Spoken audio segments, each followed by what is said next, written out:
The wealthiest man in Chicago stood waiting. His empire glittered high above the clouds. Graham Lockach, titan of finance, feared nothing. But fear wore a new face today. It was 5 years old and quiet.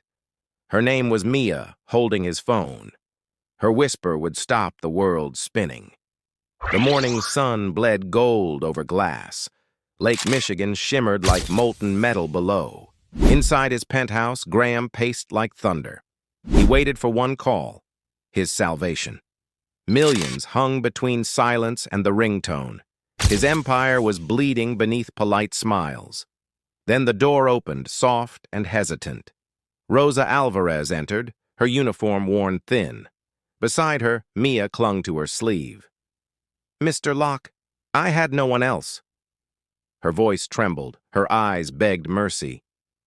"The school pipes burst. She'll stay quiet." Graham barely looked up from his chaos. "Fine, but silence," he said, dismissing them. Mia climbed onto a corner chair, watching.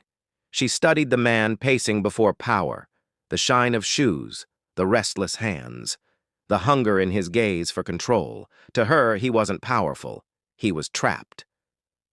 Moments later, his assistant burst through doors. "Sir, urgent call. Our client might withdraw." Rage stormed across his face like lightning. He snatched his briefcase and left boiling. "If anyone calls, especially Mr. Marin, note it." Rosa nodded, clutching her daughter's shoulder tight. The door slammed. Silence flooded the glass room. Then the phone rang, slicing through air. Victor Marin flashed bright across the screen. Rosa's vacuum roared in the adjacent suite. Mia slid down from her chair slowly. Her tiny hand hovered above the phone. She pressed the glowing button and whispered, "Don't ever call my mom's boss again." Then she ended the call with a click. Graham opened the door just in time. His heartbeat froze like glass beneath strain. The Empire's lifeline had been severed. Rosa turned, her face drained of color. "Mia, what did you do?" she gasped. Graham's eyes burned with disbelief and fury. He stepped closer, voice trembling with control. "Do you know what you've just done?" Mia's gaze was calm, far too old. "That man's voice," she whispered, almost softly. "I heard it the night Mr. Sam cried." The room tilted. Graham's chest turned cold. He felt the first crack in certainty. "Explain," he ordered, voice stripped of power. Mia glanced at her mother, then spoke. "He laughed about someone named Scrap Iron Sam. He said this plan would be like that." Rosa's breath caught. Fear flashed in her eyes. "He was tricked, sir," she whispered shakily. "They took his land, his savings, everything. Signed papers, fake lawyers, legal traps." Graham's mind began connecting hidden wires. Darren Cole, his security chief, entered silently. "Pull every record on Marin's holdings," Graham said. Screens lit up like constellations of corruption. Shell companies glowed. Zurich, Luxembourg, Cayman Islands. Money flowed in circles that never ended. Mia studied the map with wide eyes. "It's like a maze," she said quietly. "You think you're out, but you're trapped." Her words fell like prophecy upon silence. Darren frowned. "One address here is flagged. Same trust from a Swiss fraud case." Graham's pulse hammered against his ribs. It wasn't a deal. It was a snare. Without Mia, he would have walked into ruin.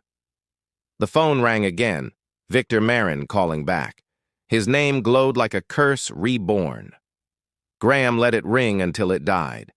"Freeze everything," he said through trembling breath. "Cancel transfers. Keep this between us." Darren nodded grimly, eyes sharp with truth. If Kent was complicit, the circle was poisoned. Graham sat down, his power collapsing quietly. The skyline outside shimmered, mocking his fall. Glass walls felt more like a prison now. The smallest voice had saved the tallest man.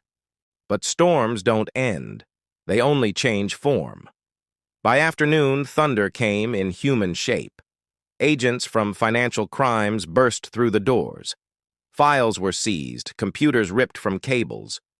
The fortress he built now devoured its king. His employees watched, relief softening their fear. The agent spoke, voice cold as metal. "Federal warrant, suspicion of laundering and fraud." Marin's trap had been perfectly executed already. He hadn't just stolen, he'd switched identities. The mask of guilt now belonged to Graham. Darren leaned close, whispering like a blade. "They planted this weeks ago. You were bait." The walls shook with footsteps and chaos above. Then came the knock, stern, heavy, relentless. "Financial crimes. Open the door, please." Rosa froze, whispering prayers through trembling lips. Darren appeared, calm but calculating the seconds. "They have no warrant for this floor yet. If you stall, they'll get one soon." Rosa's tears spilled, part fear, part pride. For once, truth had outrun the lie. And somewhere upstairs, the Titan finally wept. Not for the fortune lost to fraud, but for the humanity a child restored. In a tower of glass and power, a whisper of innocence broke the silence. Sometimes salvation doesn't roar, it arrives small, and the richest man in Chicago learned that the most valuable voice is the smallest one. That night, Chicago glittered like a broken crown. Rain traced silver veins across the Willis Tower. Graham sat alone, no guards, no noise, only the hum of electricity and memory. The empire was crumbling, but he was still. He thought of Mia's whisper, soft yet seismic. Her voice echoed louder than all his deals. He had lived for numbers, but died by meaning. For the first time, he didn't reach for control. He reached for understanding, something long forgotten. Darren entered quietly, holding a thin folder. "Marin vanished," he said. "Funds rerouted offshore. Interpol's involved. We'll clear your name eventually." Graham nodded, eyes on the skyline's reflection. "I built walls," he murmured, and called them windows. Darren frowned. "Sir?" Graham smiled faintly. "All this glass and I never saw." Rosa appeared at the door, hesitant but brave. "Mr. Locke, they said you might lose everything." He looked at her, no pride, just peace. "Maybe that's how I find what I lost." She lowered her gaze, hand resting on Mia's shoulder. Mia peeked in, clutching her red ribbon tight. "Did the bad man go away?" she asked. Graham knelt, something his spine hadn't done in years. "Yes," he said gently, "because you told the truth." She nodded, smiling with quiet certainty. "Mom says truth makes you sleep better." He almost laughed, a sound cracked by grief. "Your mom is right," he said softly. Darren cleared his throat, eyes on the city. "What happens now?" Graham looked at the skyline without blinking. "Now," he said, "we rebuild, smaller, cleaner, human. Not towers of money, but bridges of trust." He opened a drawer, pulling out a notebook. Its pages were filled with future plans, numbers, charts, power. He tore them out one by one slowly. Each rip sounded like confession, like freedom. Mia's eyes widened. "You're throwing away your work?" He shook his head. "No, just what blinded me." The last page fell to the marble floor. Outside, thunder rolled over the sleeping city. Weeks passed, and headlines rewrote his story. Locke cleared of charges, Marin Syndicate exposed. But Graham didn't return to his old throne. He walked streets he once saw from glass heights. He visited neighborhoods where names had stories. He saw Scrap Iron Sam's shop rebuilt anew, not by investors but by the people wronged. A foundation plaque read, "For those who lost everything," and beneath it, in small letters, "Inspired by Mia." To the outside world, Rosa and Mia vanished. They became pawns in someone else's design. Innocence twisted, truth buried beneath crafted lies. The pounding on the door grew louder. Graham felt his empire closing around him. For years, he had worshipped control's illusion. power, dominance, intimidation, his definition of strength. Now, with Rosa trembling beside him, it shattered. Mia's small hand clutched his sleeve tightly. He understood strength was something far different. Strength meant protecting those who had nothing. "Is there another way out?" he asked. Darren nodded once, his tone clipped, urgent.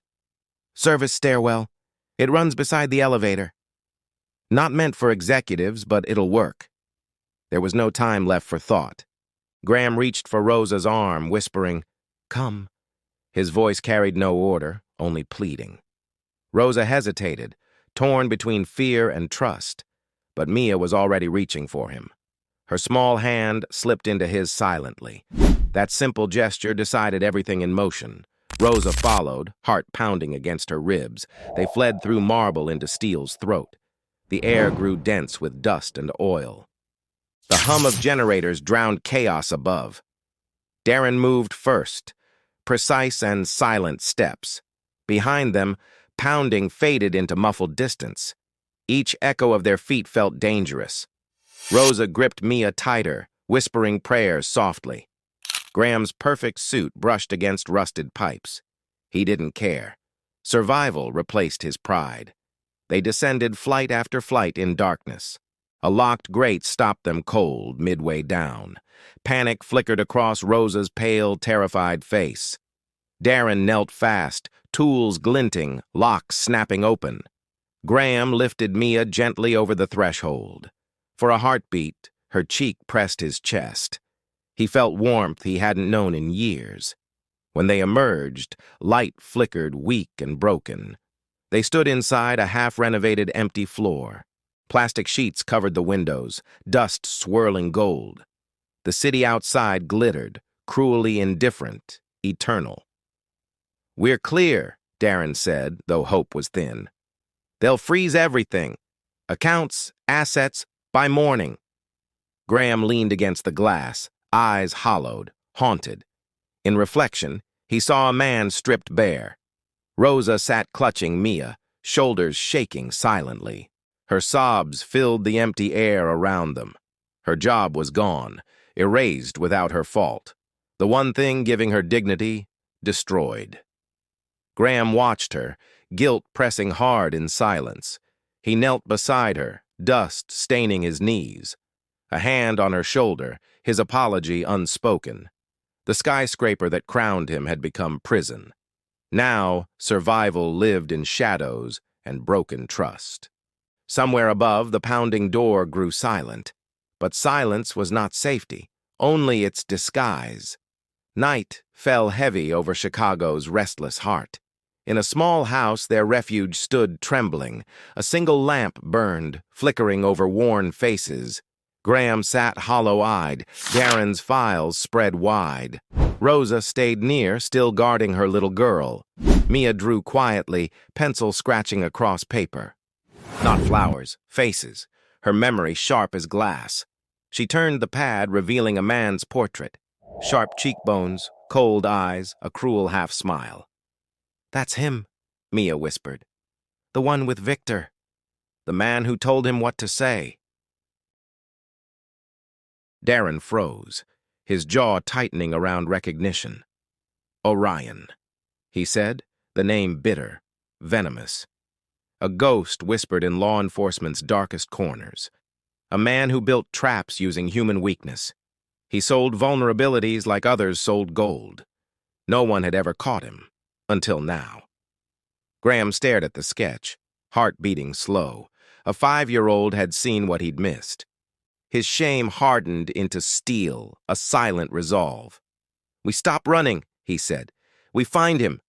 Rosa's face drained, fear twisting her voice raw. "Find him. He threatened my child already, sir. Go to police. They framed us, not you." Graham's voice was steady, low, heavy with truth. "To the law, I'm the villain they see. Without proof, they'll never believe my innocence." Darren leaned forward, voice rough, deliberate, certain. "If Orion's behind this, he's still in reach. Men like him hide close, not far away. He meets near the riverfront warehouse district." If we bait him, he might appear himself. The plan was madness, but hope required madness.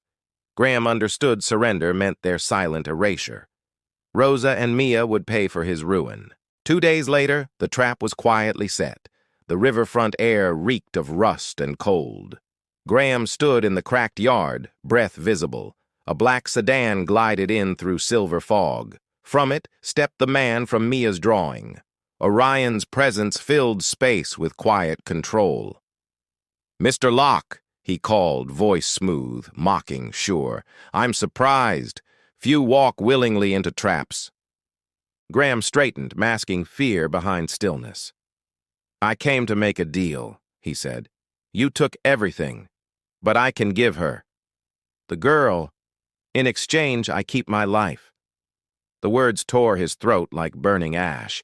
He hated himself for speaking that betrayal. But he knew Orion's kind. Men of deception. They only trusted what they could corrupt. Orion smiled, slow, knowing, amused by cruelty. "You'd sell a child to save yourself?" he asked. Graham's eyes darkened, voice steady, cold as stone. "Sometimes survival speaks a language only monsters know." And as Orion stepped closer, smiling, unguarded, the trap reversed, swift and silent as fate. Gunfire cracked through the air like thunder's echo. Darren emerged from shadow, aim steady, precise, unflinching. Orion froze mid-step, his confidence fracturing instantly. The predator's smile fell, replaced by realization's dread. "You planned this," he hissed, venom curling his voice. Graham stood unmoved, face unreadable beneath the dawn. "No," he said quietly. "You did. I adapted." Orion's eyes darted toward the exits. Too late. Unmarked cars pulled in, headlights slicing through fog. Agents poured out, silent and swift as shadows. Darren had called in his old FBI contact. This time, the evidence was iron, undeniable, complete. The files, recordings, messages, all traced back to Orion. The man who sold secrets had finally been trapped. As they cuffed him, he sneered through clenched teeth. "You think this ends me? I am the system." Graham's gaze met his, cold, unwavering, without mercy. "Then let the system taste its own poison." Orion was led away, his empire unraveling behind. The river wind carried the sound of his fall. Graham exhaled, the first breath that felt real. Dawn spread pale light across the shattered skyline. For a moment, the world felt painfully still. Rosa stood nearby, Mia's hand tight in hers. The child looked up, eyes wide, voice trembling. "Is it over?" she asked, soft as morning wind. Graham knelt slowly, meeting her uncertain gaze. "Not over," he said, "but it's beginning again." He reached into his coat, pulling a folded note. It was the last message from Victor, once trusted. Written before his death, it told the full truth. Proof of Orion's schemes and of Graham's innocence. Darren took the note, sealing it in an envelope. "This clears your name," he said, voice rough, tired. "But it won't bring back what they took." Graham nodded, eyes lost somewhere beyond the horizon. "They took the illusion," he murmured. "Not my soul." The three of them stood silent by the water. Mia's small hand found Graham's. Unafraid this time. Rosa watched, tears tracing lines through dust and ash. The man who once ruled towers now walked ground. No bodyguards, no empire, no polished mask. Just a father's guilt, a protector's promise, a man. Chicago's skyline glimmered behind them, cold, eternal, distant. But beneath its glass and steel, something human endured. A new kind of strength, forged in ruin's fire. As the sun climbed higher, they began walking. Not back toward the tower, but toward life. And for the first time in years, Graham smiled. It was faint, imperfect, but entirely unmistakably real.